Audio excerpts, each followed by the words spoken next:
से factor depend करती है? कौन कौन से फैक्टर डिपेंड करती है? वापस से वही है, नेचर ऑफ सॉल्यूट, सॉल्यूट यहाँ पर कौन है? गैस है ना? दूसरा फैक्टर नेचर ऑफ सॉल्वेंट, तीसरा फैक्टर टेंपरेचर, चौथा फैक्टर प्रेशर, मतलब फैक्टर सेम रहेंगे। जो सॉलिड वाले केस के फैक्टर थे वही आपके गैस वाले फैक्टर थे, क्वेश्चन के फैक्टर्स है ना, सेम फैक्टर है ना। क्वेश्चन भी आएंगे, थोड़ा वेट करो है ना, थोड़ा वेट करो, क्वेश्चन भी आएंगे। अभी तो थ्योरी वाला पार्ट है, तो इसमें कुछ क्वेश्चन है नहीं, आज क्वेश्चन बनते नहीं, तो जबरदस्ती क्वेश्चन बनाने वाली बात होगी, मैं नहीं बना रहा हूं। तो जहां पर क्वेश्चन आएगा क्वेश्चन हम लोग करेंगे, चिंता मत करो, ठीक है। हां, नाउ नेचर ऑफ गैस पे कैसे डिपेंड करता है? देखो यहाँ पे एक चीज छोटी सी आपको ध्यान रखनी होती है कि जिस गैस को आसानी से लिक्विफाई किया जा सकता है ना, gas which can be liquefied easily, है ना, gas which can be liquefied easily is more soluble in common solvents, is more soluble in common solvent. एक ऐसी गैस जिसको आसानी से लिक्विफाई किया जा सकता हो, वो गैस ज्यादा सॉल्युबल होती है किसी गिवन सॉल्वेंट में। अब आप बोलोगे, यस आप बोलोगे सर कैसे पता है कि कौन सी गैस आसानी से लिक्विफाई की जा सकती है? कैसे पता लगाओगे? गैस को लिक्विफाई करना आसान है या नहीं, ये कौन बता रहा है? कैसे पता लगता है कि कौन सी गैस आसानी से लिक्विफाई की जा सकती है? यस, कोई मुझे बता सकता है? हाँ, नहीं बता सकता। देखो मैं बता देता हूं, आप लोग भूल चुके हो एक चीज, आप लोग कक्षा 11 में एक चीज पढ़ते थे कि जिस गैस का क्रिटिकल टेंपरेचर ज्यादा होता है ना, आप लोगों ने पढ़ा ये चीज, स्टेट्स ऑफ मैटर में क्रिटिकल टेंपरेचर जिस गैस का ज्यादा होगा वो गैस आसानी से लिक्विफाई की जा सकती है, इजीली लिक्विफाइड। जिस गैस का क्रिटिकल टेंपरेचर ज्यादा होता है उस गैस को आसानी से लिक्विफाई किया जा सकता है। और क्रिटिकल टेंपरेचर का फार्मूला आपके सामने होता है 8a/27 RB, मतलब अगर a का वैल्यू ज्यादा है तो क्रिटिकल टेंपरेचर ज्यादा है। और ये जो a है दुनिया इसको वैन डर वाल्स कांस्टेंट के नाम से जानती है, और ये जो वैन डर वाल्स कांस्टेंट होता है ये क्या बताता है? ये फोर्स ऑफ अट्रैक्शन को बताता है कि गैस के पार्टिकल्स के बीच कहां पर अट्रैक्शन ज्यादा है। ये बड़ा स्टेट्स ऑफ मैटर टॉपिक है। हां, 8a/27 RB, जिस गैस के लिए क्रिटिकल टेंपरेचर की वैल्यू ज्यादा है, मतलब उस गैस को लिक्विफाई करना आसान है, आसानी से लिक्विफाई की जा सकती है। और जिस गैस को आसानी से लिक्विफाई किया जा सके वो ज्यादा सॉल्युबल होगी किसमें? लिक्विड में। ये बात समझिएगा, यस बोलना पड़ेगा, समझ आएगी बात है। और क्रिटिकल टेंपरेचर ज्यादा कब होगा? जब गैस के पार्टिकल्स के बीच फोर्स ऑफ अट्रैक्शन ज्यादा होगा, एक वैल्यू ज्यादा होगी, ठीक है। अच्छा, ये चीज तो समझ में आ गई। सर नेचर ऑफ सॉल्वेंट पे कैसे डिपेंड करेगा? मैंने कहा ये भी बहुत आसान है। अगर मान लो एक गैस है, gas which can form ions in water, मान लेते हैं वाटर सॉल्वेंट लेता हूं, is more soluble in water, is more soluble in water, is more soluble in water. मान लो अगर कोई गैस आयंस का फॉर्मेशन कर सकती है पानी, जैसे अगर मैं बात करूं HCl की ना, HCl को आप जैसे पानी में डालोगे वो क्या बना देगा? H++Cl- बना देगा। ये आयंस का फॉर्मेशन करता है। और आयंस का फॉर्मेशन अगर कोई गैस कर ले, इसका मतलब उस गैस की जो सॉलिडिटी होगी वो ज्यादा होगी, यस उस गैस की जो सॉलिडिटी होगी वो ज्यादा होगी। मेरी बात समझिएगा, अगर कोई गैस आयंस का फॉर्मेशन कर ले पानी में तो वो गैस की सॉलिडिटी बाकी गैसेस के कंपैरिजन में ज्यादा होगा। यस, आयंस का फॉर्मेशन करेगा, इसका मतलब ये बताता है कि वो गैस पोलर है, और अगर वो गैस पोलर है तो वाटर में बड़ी आसानी से सॉल्युबल हो सकती है, बिकॉज़ वाटर भी कैसा है? पोलर होता है ना। जैसे मान लो अमोनिया की बात कर लेते हैं ना, अमोनिया को आपने पानी में डाला, यस तो अमोनिया क्या बनाता है? सबसे पहले अमोनियम हाइड्रोक्साइड बनाता है, और अमोनियम हाइड्रोक्साइड क्या करेगा? NH4+ OH- में टूट जाएगा, आयंस का फॉर्मेशन कर लेगा। मतलब ये जो अमोनिया होता है ये भी पानी में सॉल्युबल होता है, बिकॉज़ इसने क्या किया है? यस इसने क्या किया है? इसने क्या किया है? किसका फॉर्मेशन कर लिया? आयंस का फॉर्मेशन कर लिया। मेरी बात समझिएगा, यस यस यस यस, मेरी बात समझिएगा, है ना, मेरी बात समझिए। तो ये होता है नेचर ऑफ सॉल्वेंट, ये छोटा सा चीज है जो आपको हमें रखना है। जैसे मान लो एक क्वेश्चन मैं आपके सामने दे दिया, है ना, एक क्वेश्चन आपके सामने कि some of the following gases are soluble in water due to formation of their ions, है ना। आपके सामने कुछ गैसेस रखी है और हमसे पूछा, बताओ इनमें से कौन-कौन सी गैसेस ऐसी हैं जो वाटर में सॉल्युबल नहीं, वाटर इनसॉल्युबल गैसेस कौन-कौन सी है ना। इनमें से हमसे पूछा है वाटर में इनसॉल्युबल गैसेस कौन-कौन सी है। बताइए देखिए क्या लग रहा है तुम्हें, है ना, बताइए देखिए क्या लग रहा है। क्या लग रहा है? सर देखो HCl तो होगा सॉल्युबल, अभी आपने बात करी थी, थर्ड तो होगा ही, है ना, थर्ड तो होगा, ये हो गया, ये हो गया, ये हो गया, बस एक ही ऑप्शन बचा, ऑप्शन नंबर सी, है ना। सर थर्ड भी होगा और सेकंड भी होगा। सर CO2 कैसे डिसॉल्व होता है? सर CO2 कैसे डिसॉल्व हो जाएगा पानी में? अरे देखना यार, CO2 अगर आप पानी में डालोगे तो बनता क्या? सबसे पहले कार्बनिक एसिड बनता है H2CO3, और ये जो H2CO3 होता है ना, ये H++CO3- में ब्रेक हो जाता है। तो इस तरह से आयंस में बन जाता है, आयंस में ब्रेक हो जाती है, इसका मतलब ये वाटर में सॉल्युबल हो जाता है। मेरी बात समझे, है ना? अरे बोलो भैया, यस ठीक है सर, ये भी समझ में आ गया। सर आप एक बात और बताओ, तीसरा पॉइंट की बात करते हैं, इफेक्ट ऑफ टेंपरेचर, है ना। टेंपरेचर का क्या इफेक्ट होगा? यस टेंपरेचर का क्या इफेक्ट होगा? एक चीज ध्यान रखिए हमेशा, गैसेस के लिए, गैसेस होती है ना उनके लिए delta H dissolution always less than 0, मतलब जो प्रोसेस है डिसोल्यूशन का वो कैसा होता है? एक्सोथर्मिक होता है। और अगर एक्सोथर्मिक इसका मतलब अगर आपने टेंपरेचर बढ़ाया तो गैसेस की जो सॉलिडिटी होती है वो कम होती है, और अगर आपने टेंपरेचर कम किया तो गैसेस की जो सॉलिडिटी होगी वो बढ़ जाएगी।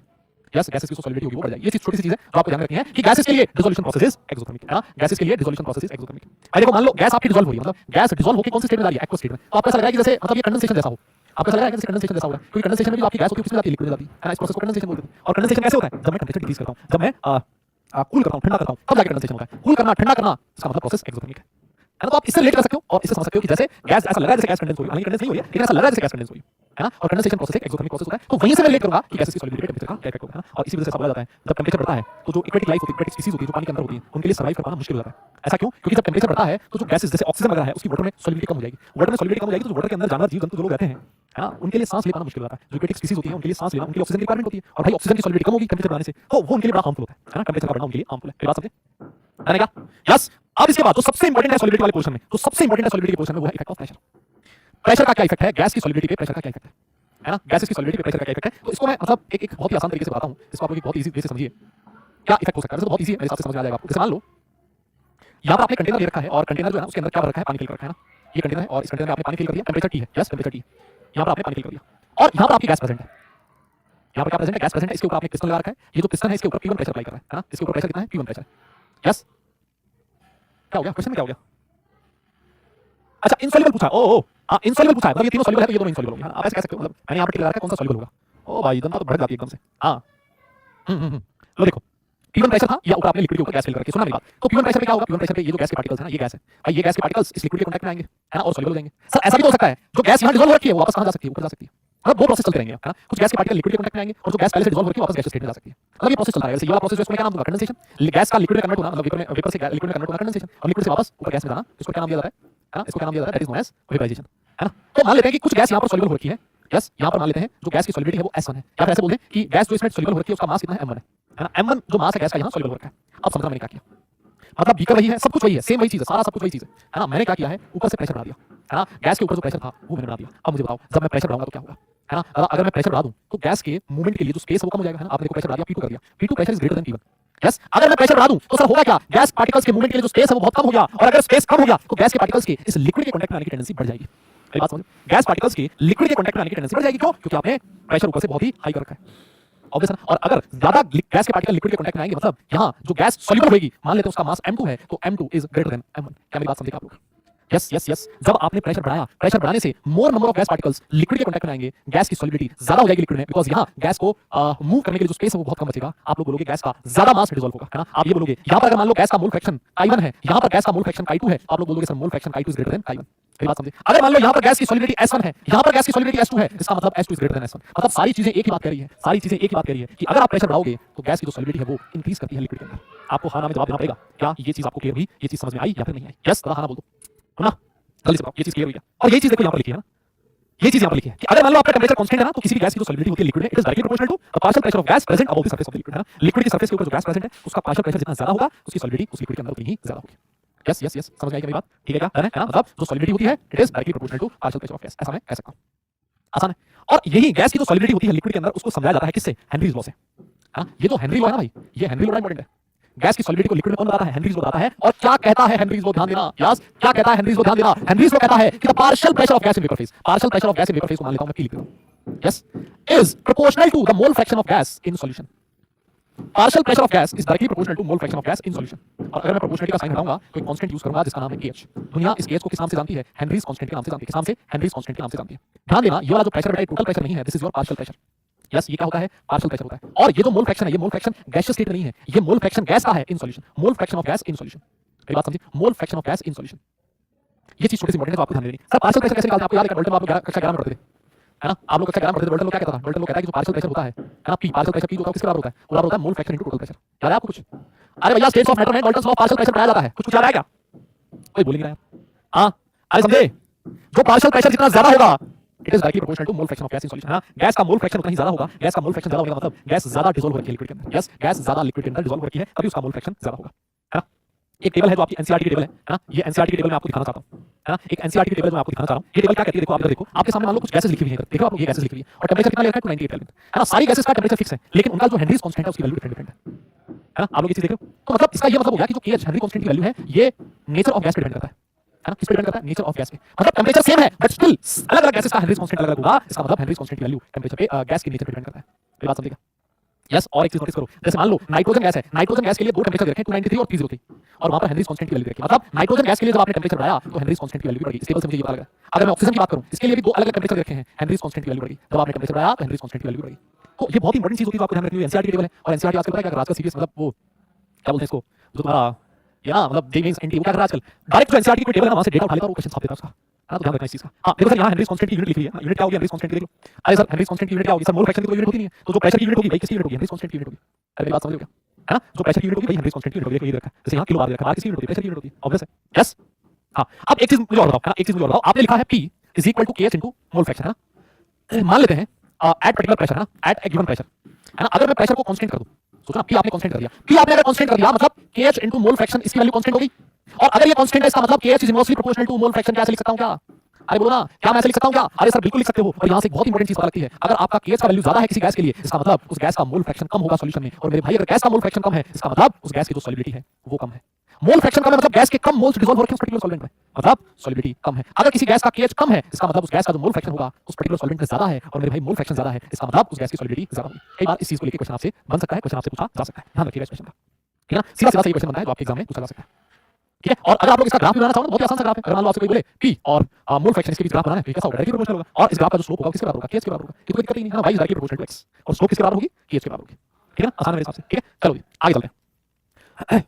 जैसे मान लो एक क्वेश्चन है ना, एक क्वेश्चन मैं देता हूं, एक क्वेश्चन मान लो हम लोग कर लेते हैं। एक क्वेश्चन 2019 जेमेंस का पूछा लेट से, है ना, 2019 जेमेंस का क्वेश्चन क्या कह रहा है, लिखा है which one of the following statements regarding Henry's law is not correct, है ना, हमसे पूछा है कौन सा करेक्ट नहीं है, नॉट करेक्ट है ना, तो क्या लिखा है देखो, different gases have different KH values at the same temperature, बिल्कुल सही बात है, अभी मैंने आपको डेटा दिखाया था, एक पर्टिकुलर टेंपरेचर पे डिफरेंट डिफरेंट गैसेस का केएच डिफरेंट डिफरेंट हो सकता है, ये वाला तो स्टेटमेंट बिल्कुल सही है। सेकंड स्टेटमेंट देखो क्या कह रहा है, higher the value of K H higher is the solidity, अरे सर ये तो बिल्कुल साफ गलत है, अभी हमने बोला अगर केएच का वैल्यू ज्यादा है इसका मतलब सॉलिडिटी कम है ना, तो ये वाला जो स्टेटमेंट होगा सर वो इनकरेक्ट है, इनकरेक्ट है, समझ गए क्या, डन है क्या, अरे कोई बोल दो भाई, हाँ ना, मैं जवाब दे दो भाई, यस। एक क्वेश्चन और करते हैं, है ना, एक क्वेश्चन और करते हैं, ये जेईई मेंस 2022 का क्वेश्चन है ना, ये वाला जेईई मेंस 2022 का क्वेश्चन, आइए आइए इसको देखते हैं, आइए महाराज इसको देख लेते हैं, क्या कह रहा है देखो क्वेश्चन समझो इस बात को, कहता है if O2 gas is bubbled through water, है ना, गैस की उसको वाटर के थ्रू आपने पास किया है, the number of millimoles of O2 gas that dissolve in 1 liter of water, मतलब O2 के कितने मोल हैं जो 1 लीटर पानी में डिसॉल्व हो सकते हैं। अब एक बात मुझे बताओ यार, डेंसिटी ऑफ वाटर कितनी लेते हैं हम लोग, 1 ग्राम पर एमएल लेते हैं ना, तो अगर मान लो 1 लीटर वाटर दे रखा है, 1 लीटर का मतलब क्या हो गया 1000 ml, और 1000 ml का मतलब ऐसे लिखूं क्या 1000 ग्राम, अरे कोई बोलेगा क्या भाई, हाँ तो बोल दे क्या 1000 ग्राम लिख सकता हूं क्या, अरे भाई डेंसिटी 1 है, इसका मतलब मास और वॉल्यूम बराबर है, अगर वॉल्यूम 1000 ml है तो मास 1000 ग्राम है, अरे तो सही बात बताओ ना, मोल्स ऑफ वाटर कितने हो जाएंगे भाई, फार्मूला क्या होता है मोल्स का, given mass upon molar mass, हमारे पास पानी का मास है 1000 और उसका मोलर मास होता है 18, अगर आप लोग सॉल्व करोगे ना तो वाटर के कितने मोल्स होंगे 55.5 मोल्स होंगे, यस बहुत बढ़िया सर हेनरीज कांस्टेंट की वैल्यू रखी है, हां सर O2 का जो हेनरी कांस्टेंट है वो कितना रखा है, वो देखा है सर 46.82 किलो बार रखा है, तो मैं इसको ऐसे लिखूं 10 टू द पावर 3 बार, ठीक है सर ऐसे लिखूं, और पार्शियल प्रेशर जो है, पार्शियल प्रेशर ऑफ O2 है वो कितना रखा है 0.920 बार रखा है, अरे सर मजा आ गया, मतलब मैंने कहा कैसे मजा आ गया, आपने कहा सर हमें फार्मूला पता है, partial pressure of O2 is equal to क्या होगा kH into mole fraction of O2, मैंने कहा ठीक है, हमारे पास पार्शियल प्रेशर पहले से क्वेश्चन में गिवन है 920, सर kH का वैल्यू भी हमारे पास गिवन है, देखो जरा 46.82 इनटू 10 टू द पावर 3, और सर मोल फ्रैक्शन कैसे निकालते हैं, सर मोल फ्रैक्शन का फार्मूला होता है moles of O2 divided by moles of O2 plus moles of water, और वाटर के जो मोल्स कितने हैं 55.5 है, मुझे एक बात बताओ क्या इस चीज को तुम लोग समझ गए क्या, यस क्या आप लोग इस चीज को समझ गए क्या, अरे बोलो ना क्या आप लोग इस चीज को समझ गए क्या, आगे एक चीज इसने बहुत बढ़िया चीज लिखी है, लिखा है assume solubility of O2 in water is too small nearly negligible, मतलब O2 की जो सॉलिबिलिटी है वो नियरली नेग्लिजिबल है, इसका मतलब क्या हो गया O2 के बहुत कम मोल डिसॉल्व हो रखे हैं पानी में, अगर O2 के बहुत कम मोल डिसॉल्व हो रखे हैं पानी में, इसका मतलब ये जो चीज है ये 55.5 के कंपैरिजन में आप क्या कर सकते हो नेगलेक्ट कर सकते हो, अरे सर मजा आ गया, और अगर इसको नेगलेक्ट कर दिया तो देखो आपको कैलकुलेशन तुम्हारे हवाले है, तुम करोगे 46.82, ऐसा मैंने सुना है कि तुम्हारी कैलकुलेशन बहुत जबरदस्त है, moles of O2 divide by 55.5, यहां से सॉल्व कर लेना आप लोगों को O2 के मोल्स मिल जाएंगे, सर क्या हमसे O2 के मोल पूछे नहीं, हमसे क्या पूछा मिली मोल्स पूछे, मिली मोल निकाल लेना क्या दिक्कत है, अगर मोल पता लगे तो मिली मोल पता लग जाएगा, अरे बोलो ना यस यस यस, है ना, तो इसको आप लोग एक बार खुद से देख लेना, है ना, जैसे भी जो भी आंसर आएगा वही फाइनल आंसर होगा, लेकिन मेरे हिसाब से कहानी आपको समझ में आ चुकी है ना, कहानी मेरे हिसाब से आपको समझ में आ चुकी है, क्लियर ना, अच्छा क्वेश्चन था, और बिल्कुल सिमिलर क्वेश्चन आपको बताऊं, बिल्कुल सिमिलर क्वेश्चन आपकी एनसीईआरटी जहां हेनरीज लॉ लिखा है क्लास 12 थी उसके नीचे एक सोल्ड एग्जांपल दे रखा है, बिल्कुल सिमिलर क्वेश्चन, उसमें भी मिली मोल है, यहां पर भी मिली मोल है, same question as it is आपकी एनसीईआरटी में रखा है, और अगर मेरी बात पे विश्वास ना हो तो अभी जाके देख लेना, है ना, अभी जाके देख लेना, ठीक है, आ जाओ सर हम लोग आगे बढ़ते हैं और बात करते हैं एप्लीकेशंस ऑफ हेनरीज लॉ की, है ना, किसकी बात करेंगे हेनरीज लॉ की एप्लीकेशन, बहुत आसान देखो, एप्लीकेशन में सबसे पहली एप्लीकेशन आपको देखने को मिलती है जो आप सॉफ्ट ड्रिंक्स होते हैं ना, सॉफ्ट ड्रिंक्स, है ना, सॉफ्ट ड्रिंक्स निकालते हो तुम लोग बहुत, क्यों भाई, अरे बहुत निकालिए तुमने सॉफ्ट ड्रिंक आजकल तो,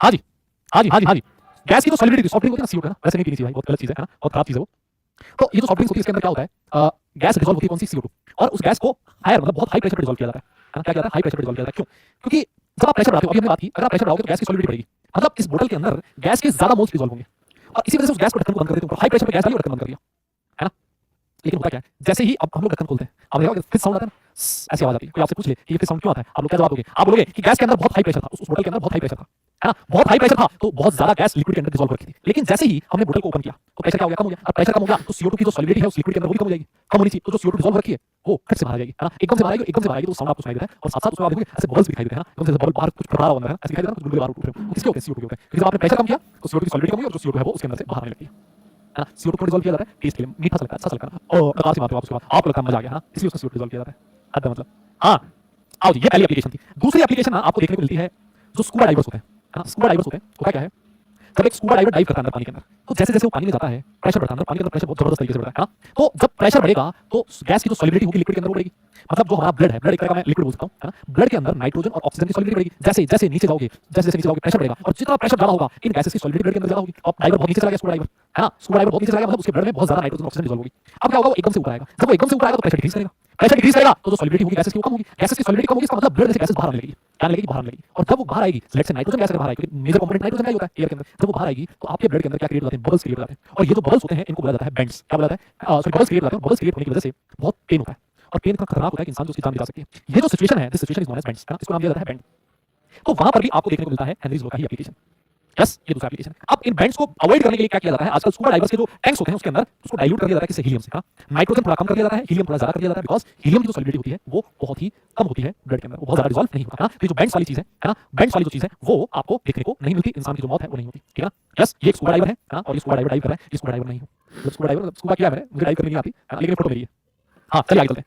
एप्लीकेशन में जो तीसरा एप्लीकेशन है वो है जब हम लोग हाई एल्टीट्यूड पे जाते हैं, है ना। आप लोग कभी पहाड़ों में गए, जब आप पहाड़ पे जाते हो एकदम से वोमिटिंग होने लगती है ना, एकदम से थकान होने लगती है, सर चकराने लगता है ना, और अगर मान लो किसी को तकलीफ ज्यादा हो जाए तो भाई वो बैठी बैठी बातें करने लगता है, क्या करने लगता है, बैठी बैठी बातें करने लगता है। यस, तो सर ऐसा क्यों होता है, बिकॉज जब आप हाई एल्टीट्यूड पे जाते हो तो गैस की डेंसिटी कम होने लगती है ना, जैसे जैसे ऊपर जाओगे प्रेशर कम होगा, प्रेशर कम होगा इसका मतलब ब्लड के अंदर ऑक्सीजन की सॉलिडिटी कम होगी, और ब्लड के अंदर ऑक्सीजन अगर सफिशिएंट अमाउंट में डिसॉल्व नहीं है, यस सफिशिएंट अमाउंट में डिसॉल्व नहीं है, आपका जो मस्तिष्क है, जो आपका भेजा है, उसका सफिशिएंट अमाउंट ऑफ ऑक्सीजन नहीं पहुंचेगा, और अगर सफिशिएंट अमाउंट ऑफ ऑक्सीजन नहीं पहुंचा, सर दर्द होने लगेगा, चक्कर आने लगेगी, वोमिटिंग होने लगेगी, थकान होने लगेगी, और कई बार इंसान भूल जाता है वो क्या कह रहा है, कहता कुछ और है, कहना कुछ और चाहता है, बैठी बैठी बातें करने लगता है। ये जो सिचुएशन होती है इसको बोला जाता है एनोक्सिया, है ना। तो यहाँ पर भी आपको देखने को मिलता है क्या, applications of Henry's law. Yes बेटा, ओनली प्योर ऑक्सीजन गैस, भाई निकल जाओगे भाई, हाँ निकल जाओगे। आप जो चीज इंटेक करते हो ना, एयर के कंपोजिशन के लगभग कंपोजिशन ही आपको इंटेक करना पड़ता है, एयर में 100% ऑक्सीजन थोड़ी ना होती है। यस, आप 100% ऑक्सीजन नहीं ले सकते, आपका शरीर उस चीज के लिए नहीं बना है, समझ मेरी बात को। हाँ, हमें वही कंपोजिशन रखना होता है लगभग जो एयर का कंपोजिशन है, क्योंकि हम लोग सांस तो एयर लेते हैं, इंटेक वही करते हैं, ठीक है। हाँ चलिए, तो ये तीन एप्लीकेशंस थी बेटा, इसमें जो क्वेश्चन आएगा ना वो थ्योरेटिकल क्वेश्चन आता है, इसमें एज सच न्यूमेरिकल क्वेश्चन नहीं बनता है। मैं आपको आगे ले चलता हूं जिसका नाम है लिमिटेशंस ऑफ हेनरीज लॉ। बताइए लिमिटेशंस ऑफ हेनरीज लॉ, क्या लिमिटेशंस हो सकती है, बता सकते हैं। देखो हेनरीज लॉ लिमिटेशंस का मतलब ये हो गया कि भाई हेनरीज लॉ कब कब एप्लीकेबल होगा, है ना, कब कब एप्लीकेबल होगा। तो सबसे पहली चीज एक चीज देखो, हेनरीज लॉ कब एप्लीकेबल होता है, जब temperature is not to low, है ना। अगर मान लो आपने टेंपरेचर बहुत ज्यादा कम कर दिया तो आपका हेनरीज लॉ एप्लीकेबल नहीं होगा, देखो सीधी सी बात है। Pressure is not too high, pressure बहुत ज्यादा नहीं होना चाहिए, मतलब ऐसा नहीं कि तुम बहुत खतरनाक तरीके से प्रेशर बढ़ा दो, उस केस में हेनरीज लॉ एप्लीकेबल नहीं होगा, ये लिमिटेशन है इसकी, ठीक है। और गैस शुड नॉट एसोसिएट और डिसोसिएट, शुड नॉट एसोसिएट और डिसोसिएट, हाँ गैस जो है वो डिसोसिएट या फिर एसोसिएट नहीं करनी चाहिए विद सॉल्वेंट। हाँ, सॉल्वेंट के साथ गैस जो है ना तो उसका एसोसिएशन होना चाहिए, मतलब और ना ही उसका डिसोसिएशन होना चाहिए। यस, ना ही एसोसिएशन ना ही डिसोसिएशन। जैसे मान लो HCl है कोई गैस ना, और उसको आपने पानी में डाल दिया तो क्या करेगी, पानी में H+Cl माइनस बना देगी। तो अब ये जो HCl गैस है इसके ऊपर आप लोग हेनरीज लॉ अप्लाई नहीं कर सकते, बिकॉज़ ये क्या हो रही है, एसोसिएट या फिर डिसोसिएट हो रही है ना। और क्या कंडीशन हो सकती है, gas should not chemically combine, है ना, gas should not chemically combine with solvent, है ना। गैस जो है ना वो सॉल्वेंट के साथ केमिकली कंबाइन नहीं होनी चाहिए। जैसे मान लो आपका जो गैस है वो है NH3 और सॉल्वेंट आपने ले लिया HCl, या फिर उल्टा बोल दो ये गैस है और ये सॉल्वेंट, तो क्या बन जाएगा, NH4Cl बन जाएगा। इस केस में भी आपका हेनरीज लॉ एप्लीकेबल नहीं होगा, है ना। तो ये लिमिटेशंस होती है हेनरीज लॉ कि टेंपरेचर बहुत ज्यादा नहीं होना चाहिए, टेंपरेचर बहुत कम नहीं होना चाहिए, प्रेशर बहुत ज्यादा नहीं होना चाहिए, गैस जो है वो एसोसिएट या फिर डिसोसिएट नहीं होनी चाहिए, और सबसे लास्ट में gas should not chemically combine with solvent, है ना। इस चीज का थोड़ा ध्यान रखना है, ये चीज काफी इंपॉर्टेंट है। अगर मान लो एक क्वेश्चन दूं इस पे, इस तरह का क्वेश्चन आपसे पूछा जा सकता है ना, इस तरह का क्वेश्चन आपसे पूछा जा सकता है कि बताओ the gas for which Henry's law is not applicable, है ना, किस गैस के लिए हेनरीज लॉ एप्लीकेबल नहीं है in aqua solution. Aqua solution का मतलब सॉल्वेंट कौन हो गया, सर सॉल्वेंट हो गया है पानी, और अगर मान लो आपने HCl ले लिया तो जो HCl होगा वो पानी के अंदर H++Cl- बना देती है, आयंस में डिसोसिएट हो जाती है, और अगर डिसोसिएट हो गया इसका मतलब हेनरीज लॉ एप्लीकेबल नहीं होगा, इसका मतलब हेनरीज लॉ एप्लीकेबल नहीं होगा। समझिएगा मेरी बात को,